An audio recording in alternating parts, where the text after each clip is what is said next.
Everyone, welcome to my YouTube channel. आज हम करेंगे क्लास 8 का मैथमेटिक्स का chapter number 1 a square and a cube. इस वीडियो में मैं अ क्यूब की जो फिगर इट आउट की एक्सरसाइज है वो डिस्कस करूंगी और सॉल्व करूंगी। तो चलिए हम सबसे पहले फर्स्ट क्वेश्चन जो है वो देख लेते हैं।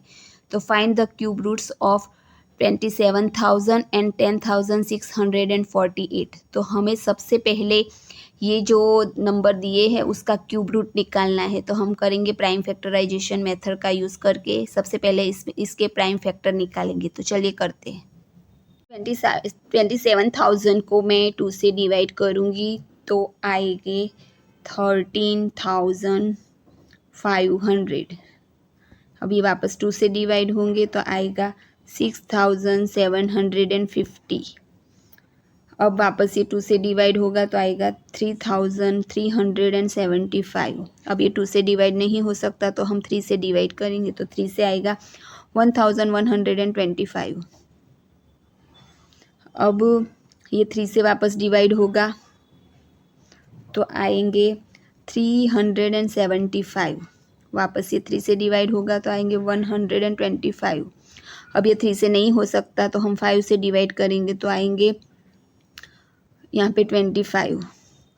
वापस ये 5 से डिवाइड होगा तो आएगा 5 1 ज़ा 5।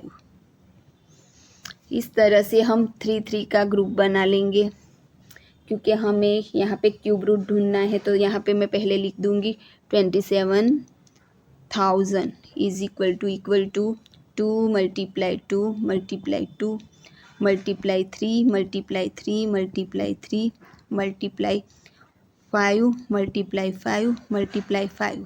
अब यहाँ पे 3 का ग्रुप बन जाएगा। तो मैं यहाँ पे इसको क्यूब रूट के अंदर 27,000 को लिख दूँगी इक्वल टू। अब यहाँ पे मैं इसको 1 टाइम लिख दूँगी, 2 को 1 टाइम लिख दूँगी, 3 को 1 टाइम लिख दूँगी और 5 को। 2 3 ज़ा 6 6 5 ज़ा 30। तो ये हमारा आंसर आ गया है 30। अब हम दूसरा, इसके साथ हमें दूसरा सम भी दिया है जो हमें सॉल्व करना है, जो है 10,648। तो चलिए हम इसके भी प्राइम फैक्टर नंबर निकाल देते हैं। हमें 10,648 का भी क्यूब रूट निकालना है। तो हम इसके भी प्राइम फैक्टर निकाल देते हैं। तो ये 2 से डिवाइड होगा तो 2 से डिवाइड करेंगे तो आएगा 5,324। वापस ये 2 से डिवाइड होगा तो आएगा 2,662। वापस ये 2 से डिवाइड होगा तो आएगा 1,331। अब ये 11 से डिवाइड होगा, 3 से नहीं होगा, 5 से नहीं होगा, 7 से नहीं होगा। अब डायरेक्ट 11 से डिवाइड होगा तो 11 से करेंगे तो यहाँ आएगा 121। वापस ये 11 से डिवाइड होगा तो आएगा यहाँ पे 11 1 ज़ा 11। अब यहाँ पे हम 3 के ग्रुप बना देंगे। तो यहाँ पे मैं सबसे पहले लिखूँगी 10,648 equals to 2 multiply 2 multiply 2 multiply 11 multiply 11 multiply 11। अब यहाँ पे मैं क्यूब रूट के अंदर लिखूँगी 10,648 इज इक्वल टू 2 मल्टीप्लाई 11। तो यहाँ पे आंसर आएगा 22। आई होप आपको अच्छे से समझ में आ गया होगा क्योंकि ये बहुत इजी है। ये स्क्वायर और रूट में ज़्यादा इतना डिफरेंस नहीं। हम स्क्वायर में 2 की पेयर बनाते हैं, 2 के ग्रुप बनाते हैं। यहाँ पे हमें 3 का ग्रुप बनाना है। तो आई होप ये कॉन्सेप्ट आप समझ गए होंगे। तो चलिए हम जाते हैं नेक्स्ट क्वेश्चन पे। नेक्स्ट क्वेश्चन है what number will you multiply by 1,323 to make it a cube number. अब हम ये नंबर 1,323 को कौन से नंबर के साथ मल्टीप्लाई करेंगे तो परफेक्ट क्यूब नंबर बनेगा। इसके लिए हमें अगेन प्राइम फैक्टराइजेशन मेथड को यूज़ करना पड़ेगा। तो चलिए करते हैं, तभी तो हमें पता चलेगा ना, क्योंकि हम ग्रुप बनाएंगे और जिसका ग्रुप नहीं बनेगा वो नंबर के साथ हमें मल्टीप्लाई करना पड़ेगा। तो चलिए करते हैं। हम 1,323 को 3 से डिवाइड करेंगे तो आएंगे 441। अब वापस 3 से डिवाइड करेंगे तो आएंगे 147। वापस 3 से डिवाइड करेंगे तो आएंगे 49।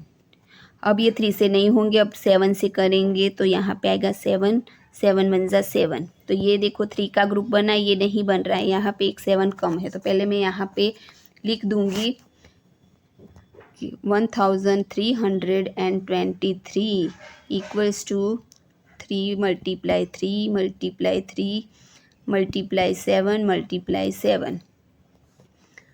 अभी हमें 7 का ग्रुप एक कम पड़ रहा है, तो हमें हम लिखेंगे 1323 is not a perfect cube. So हमें क्या करना पड़ेगा, 1323 को 7 से मल्टीप्लाई करना पड़ेगा।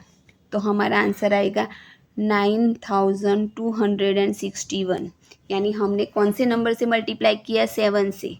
तो हमारा जो परफेक्ट क्यूब नंबर तब बना हमारा 9261, क्योंकि 1323 वो परफेक्ट क्यूब नंबर नहीं है।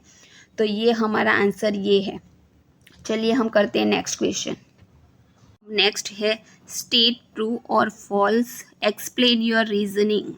तो यहाँ पे हमें ट्रू और फॉल्स भी बताना है और हमारा रीज़न भी बताना है, क्या है वो एक्सप्लेन करना है। तो फर्स्ट है the cube of any odd number is even. तो ये तो अगर आपने प्रॉपर्टीज़ अच्छे से समझी होगी तो आपको पता है कि कोई भी ऑड नंबर होता है उसका क्यूब ऑड ही आता है, और इवन होता है तो इवन आता है। जैसे कि 1 एक ऑड नंबर है तो उसका जो क्यूब है वो भी 1 आता है। 3 एक ऑड नंबर है तो उसका जो क्यूब आता है वो कौन सा आता है, 3 का आता है 27। तो 27 भी एक ऑड नंबर है, यानी ये फॉल्स है। और हमने इसका रीज़न भी बता दिया कि the cube of any odd number is odd. तो आप ये समझ गए होंगे। चलिए नेक्स्ट है there is no perfect cube that ends with 8। तो आपने अच्छे से प्रॉपर्टी समझी होगी तो आपको पता होगा कि जो नंबर की एंडिंग डिजिट 2 होती है उसका क्यूब 8 से एंड होता है। जैसे कि 2, तो 2 का क्यूब होता है 8। तो ये स्टेटमेंट बिल्कुल गलत है। तो हम इसमें क्या लिखेंगे, the cube of all the number having their unit place digit 2 will and with 8। और हमें एक एग्जाम्पल आप 2 का ही करके दिखा देना। तो ये फॉल्स है। नंबर पे है the cube of a 2 digit number में बी अ 3 डिजिट नंबर। तो ये भी फॉल्स है, क्योंकि आप अगर देखोगे कि 10 का क्यूब होता है 1000, तो 1000 में तो 4 डिजिट होते हैं, और यहाँ पे हमें बोला है कि 3 डिजिट नंबर होते हैं, पर ये नहीं है, क्योंकि अब जैसे जैसे आगे बढ़ोगे नंबर बढ़ते जाएंगे तो उसकी डिजिट भी बढ़ेगी। तो ये भी फॉल्स है। फोर्थ नंबर पे है the cube of a 2 digit number में हैव 7 और मोर डिजिट्स। तो ये भी फॉल्स है। चलिए मैं आपको इसको एक्सप्लेन करके बताती हूँ। अब यहाँ पे मैं 10 का क्यूब लिखूँगी, तो 10 का क्यूब होता है 1000, और 99 का क्यूब करूँगी 2 डिजिट में, तो लास्ट नंबर यही होता है 99। तो इसका आएगा 9,70,299। तो ये 1 2 3 4 5 6 डिजिट हुआ। और यहाँ पे हमें बोला गया है कि the cube of 2 digit number में हैव 7 और मोर डिजिट्स। अब सबसे बड़ा तो यही नंबर है ना 2 डिजिट में, उसके बाद तो 100 आ जाएगा, वो 3 डिजिट हो जाएगा। तो 2 डिजिट में उसका जो क्यूब आता है वो 6 डिजिट का आता है, इससे ज़्यादा नंबर का नहीं आएगा, इसलिए ये फॉल्स है।